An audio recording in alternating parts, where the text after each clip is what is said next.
Danielle Binks, Langwarrin author and literary agent, is here with me today. And the reason Danielle and I are going to have this very quick chat is she is much more eloquent than I am in explaining why, as we make our way out of coronavirus and dealing with the economic consequences, the arts and the creative industries are so important. Over to you, Danielle.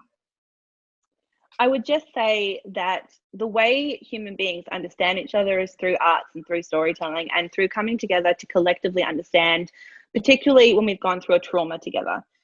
We're recording this, Peter, when tomorrow we'll be celebrating and honouring our servicemen and women who have fought in past wars and who are still serving today.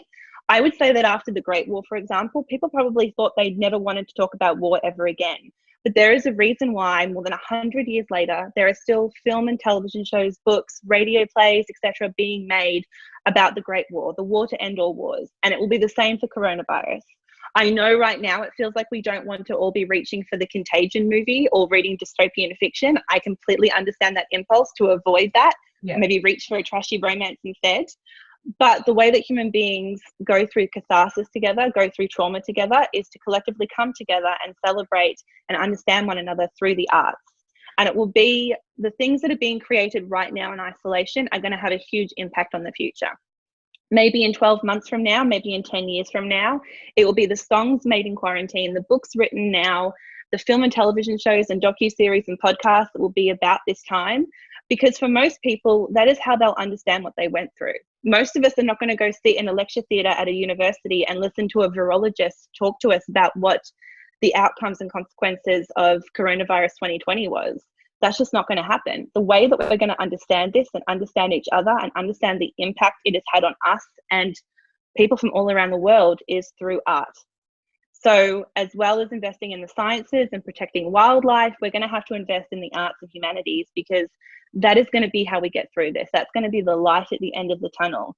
On the other side of this thing, and that's going to be how we understand it and each other, and then go through this collective trauma together through cultural touchstones and through the arts. So I would just say, please remember the arts now. It's what we're all reaching for in isolation, to keep ourselves sane and to keep ourselves buoyed, and to remember what the outside world looks like. And the arts is everything from video games to film and television, streaming services, books, very important in the arts. But really, truly, we're going to need the arts after this as well, because it's how we are going to understand each other in this time. So thank you. Thank you for that. And as we work out how to look after our material needs, we've got to look after our spiritual and cultural needs. And it's going to be very important for our Australian voice to support our cultural industry. It's also going to be very important for our economy. So I'm so pleased that you were here today to be able to help me get that message out. Thank you so much for having me. I really appreciate it. And hello, Langwarrin. Hello, Frankston and the Mornington Peninsula area. Just keep on keeping on. We'll get through this. We'll come out the other side, and we'll talk about it through podcasts and film and television and books. Just you wait and see. Excellent. Thank you.